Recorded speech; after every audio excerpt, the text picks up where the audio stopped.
Aménagement d'un pare-feu. En Mauritanie, les feux de brousse détruisent chaque année d'importantes surfaces occupées par des parcours, constitués d'une végétation herbacée et ligneuse. Ces feux peuvent être d'origine naturelle, comme les feux provoqués par la foudre, ou d'origine humaine, par négligence ou par accident. Outre le fait qu'ils détruisent des zones de pâturage, les feux de brousse peuvent également être destructeurs pour les personnes et les biens, pour les sols, également pour la diversité biologique. S'il n'est pas possible d'empêcher les feux de brousse de se déclencher, il est en revanche possible de limiter les dégâts causés par les feux de brousse en aménageant des pare-feux. Qu'est-ce qu'un pare-feu ? Un pare-feu consiste en une bande de terre totalement débroussaillée, dépourvue de toute végétation herbacée ou ligneuse, pour empêcher la propagation des feux de brousse. Quels avantages a le pare-feu ? Le pare-feu, s'il est correctement aménagé et entretenu, est efficace pour arrêter la propagation des feux de brousse. Cela permet de sécuriser les personnes et les biens, de protéger les pâturages et la biodiversité de la destruction par le feu. D'autre part, les pare-feux servent souvent de pistes et de couloirs de passage au bétail, ils contribuent ainsi à désenclaver des villages et campements éloignés. Enfin, en cas de feu de brousse, ils facilitent l'accès et permettent ainsi l'intervention rapide de la brigade de lutte contre le feu. Comment aménager un pare-feu ? L'aménagement de pare-feu est à envisager dans les zones où le risque de feu de brousse est élevé et là où la végétation à partir de laquelle le feu s'alimentera est abondante.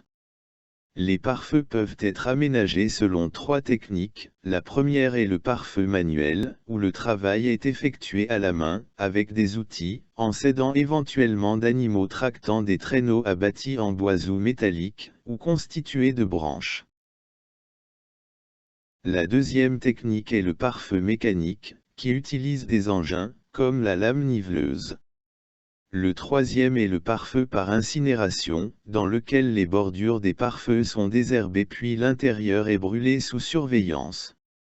Dans cette vidéo, nous ne présenterons que la technique des pare-feux manuels, facilement accessible aux agropasteurs. Comment aménager un pare-feu manuel ? L'aménagement des pare-feux se fait de préférence dès le début de la saison sèche, lorsque les herbes sont bien sèches.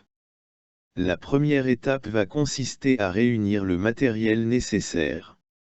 Il faut, pour aménager un pare-feu manuel, un décamètre, un rouleau de corde, des piquets de bois de 30 cm de long, une massette, une machette ou une hache, une houe, un râteau. La deuxième étape pour l'aménagement d'un pare-feu manuel commence par la matérialisation de l'emplacement du pare-feu. Le pare-feu doit être orienté face aux vents dominants, qui sont les vents qui soufflent durant la saison sèche. En saison sèche, il suffit de prendre un peu de sable entre les doigts puis de le laisser tomber peu à peu pour déterminer la direction principale des vents.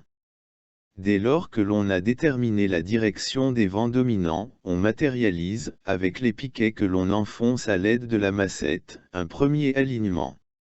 On mesure ensuite une distance de 7 mètres, équivalent à 7 grands pas, à la perpendiculaire de cet alignement, et on matérialise également à l'aide de piquets, ce second alignement qui doit être parallèle au premier alignement, ce qui peut être vérifié en s'assurant qu'il y a toujours une distance de 7 mètres entre les deux alignements.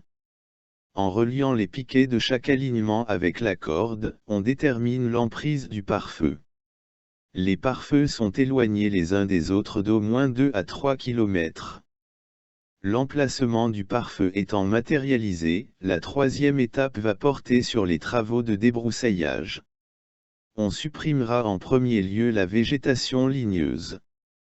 Si l'on peut disposer de la traction animale, on effectuera un premier ratissage grossier avec un traîneau, constitué d'un bâti en bois, métallique ou de branchage. Un second ratissage, plus fin, sera ensuite effectué, avec l'outillage manuel, tels les râteaux, les houes. En l'absence de traction animale, on effectue le débroussaillage en une seule opération. La paille qui aura été coupée sera déposée du côté opposé au vent. La paille coupée pourra également être récupérée comme fourrage sec pour l'alimentation animale. Cette vidéo a été réalisée dans le cadre du programme de coopération entre la République islamique de Mauritanie et l'Union européenne, pour le renforcement institutionnel en Mauritanie vers la résilience agricole et pastorale, le RIMRAP, et en particulier sa composante recherche et formation, soutenue financièrement par la GIZ et mise en œuvre par AFC.